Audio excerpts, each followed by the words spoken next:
ആലോചിച്ചു നോക്കൂ, ലോകത്തിലെ ഏറ്റവും വലിയ കൊലയാളി ഒരു കാപ്പിക്കുരുവാണെന്ന് കേൾക്കുമ്പോൾ തന്നെ ഒരു ചിരി വരാം. എന്നാൽ ഈ അസാധാരണമായ ആശയം വെള്ളിത്തിരയിലെ ഒരു ഗംഭീര ആക്ഷൻ ത്രില്ലറായി മാറിയപ്പോൾ ലോകം മുഴുവൻ അമ്പരന്നുപോയി. ഇതൊരു തമാശ സിനിമയല്ല, മറിച്ച് ആനിമേഷൻ ലോകത്തെ വിസ്മയിപ്പിച്ച ഒരു പോരാട്ടത്തിന്റെ കഥയാണ്.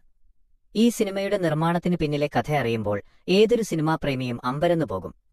ഹോളിവുഡ് സ്റ്റുഡിയോകളുടെ വലിയ ബജറ്റുകളോ നൂറുകണക്കിന് അനിമേറ്റർമാരോ വലിയ മാർക്കറ്റിംഗ് ടീമുകളോ ഇതിന്റെ പിന്നിൽ ഉണ്ടായിരുന്നില്ല.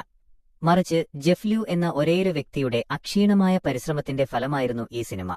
ഹോളിവുഡിലെ വലിയ പ്രോജക്റ്റുകളിൽ പ്രവർത്തിച്ച പരിചയസമ്പത്തുള്ള ജെഫ് തന്റെ സ്വപ്നങ്ങൾക്ക് ചിറകു നൽകാൻ തീരുമാനിച്ചത് സ്വന്തം മുറിയിൽ വെച്ചാണ്. ജെഫ് ലൂവിന്റെ പശ്ചാത്തലം ഒരു സാധാരണ അനിമേറ്ററായിരുന്നില്ല. ജെഫ് മെട്രിക്സ് പോലുള്ള വലിയ സിനിമകളിലും മറ്റ് പ്രമുഖ ആനിമേഷൻ പ്രോജക്റ്റുകളിലും അദ്ദേഹം പ്രവർത്തിച്ചിരുന്നു. ഈ അനുഭവങ്ങൾ അദ്ദേഹത്തെ ആക്ഷൻ രംഗങ്ങൾ എങ്ങനെ നിർമ്മിക്കണം, ക്യാമറ എങ്ങനെ ചലിപ്പിക്കണം, ഒരു കഥയിൽ എങ്ങനെ ത്രില്ല് നിലനിർത്തണം എന്ന് പഠിപ്പിച്ചു. ഈ അറിവാണ് അദ്ദേഹം തന്റെ സ്വന്തം സിനിമയിൽ പരീക്ഷിച്ചത്. വർഷങ്ങൾ നീണ്ട കഠിനാധ്വാനം. ഇതൊരു സുപ്രഭാതത്തിലുണ്ടായ വിജയമല്ല. വർഷങ്ങളോളം, ഏകദേശം ഓരോ ദിവസവും മണിക്കൂറുകളോളം അദ്ദേഹം ഇതിനായി ചെലവഴിച്ചു. കഥാപാത്രങ്ങളുടെ ഡിസൈൻ മുതൽ ഓരോ ആക്ഷൻ സീക്വൻസിലെയും ചെറിയ ചലനങ്ങൾ വരെ അദ്ദേഹം തനിയെയാണ് കൈകാര്യം ചെയ്തത്. സാധാരണ വലിയ സ്റ്റുഡിയോകളിൽ ഒരു ടീം ചെയ്യേണ്ട ജോലികൾ അദ്ദേഹം ഒറ്റയ്ക്ക് ചെയ്തപ്പോൾ അവിശ്വസനീയമായൊരു കൃത്യതയാണ് സിനിമയിൽ ഉടനീളം കാണാൻ സാധിക്കുന്നത്. സാങ്കേതിക മികവ്. സാങ്കേതികമായി ഈ സിനിമ ഒരു അത്ഭുതമാണ്. 2009 റിലീസ് ചെയ്യുമ്പോൾ ഉണ്ടായിരുന്ന ആനിമേഷൻ സാങ്കേതികവിദ്യ വെച്ച് ഇത്രയും കൃത്യമായ ഗൺഫു രീതിയിലുള്ള ആക്ഷൻ രംഗങ്ങൾ നിർമ്മിക്കുക എന്നത് വലിയൊരു വെല്ലുവിളിയായിരുന്നു. സ്ലോ മോഷൻ സീക്വൻസുകൾ, ക്യാമറ ആംഗിളുകൾ, എഡിറ്റിംഗ് എന്നിവയെല്ലാം വലിയ ബജറ്റ് സിനിമകളോട് കിടപിടിക്കുന്നതായിരുന്നു. ഒരു ആക്ഷൻ സിനിമയിൽ പ്രേക്ഷകർ ആഗ്രഹിക്കുന്ന എല്ലാ ചേരുവകളും വളരെ ചെറിയ ബജറ്റിൽ അദ്ദേഹം ഒരുക്കി. ആക്ഷൻ സിനിമകളോടുള്ള സ്നേഹം.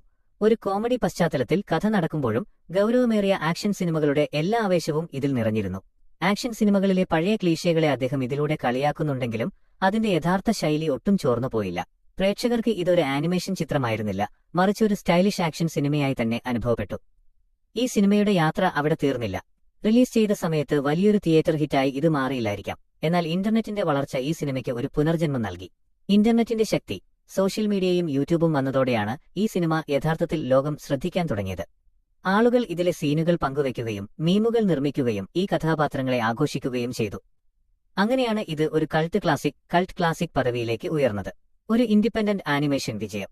ഒരു വ്യക്തിക്ക് തന്റെ ആശയങ്ങളെ വലിയൊരു സ്റ്റുഡിയോയുടെ പിന്തുണയില്ലാതെ തന്നെ ലോകമെമ്പാടും എത്തിക്കാൻ കഴിയുമെന്ന് ഈ സിനിമ തെളിയിച്ചു. ഇന്നത്തെ കാലത്ത് പല ഇൻഡിപെൻഡന്റ് ആനിമേഷൻ നിർമ്മാതാക്കൾക്കും ഇതൊരു വലിയ പ്രചോദനമാണ്. കണ്ടന്റാണ് രാജാവെന്നും ആത്മാർത്ഥമായ അധ്വാനമുണ്ടെങ്കിൽ പ്രേക്ഷകർ അത് ഏറ്റെടുക്കുമെന്നും ഈ സിനിമ നമ്മളെ ഓർമ്മിപ്പിക്കുന്നു. തുടർ പ്രോജക്റ്റുകൾ. ഈ സിനിമയുടെ വലിയ വിജയത്തിന് ശേഷം ഗെയിമുകളും പുതിയ പ്രോജക്റ്റുകളും ഈ ലോകത്തേക്ക് കടന്നുവന്നു. ഒരു ചെറിയ ആനിമേഷൻ ഷോട്ടിൽ തുടങ്ങിയ ആശയം ഇന്നൊരു വലിയ ഫ്രാഞ്ചൈസിയുടെ വളർച്ചയിലേക്ക് നീങ്ങുകയാണ്.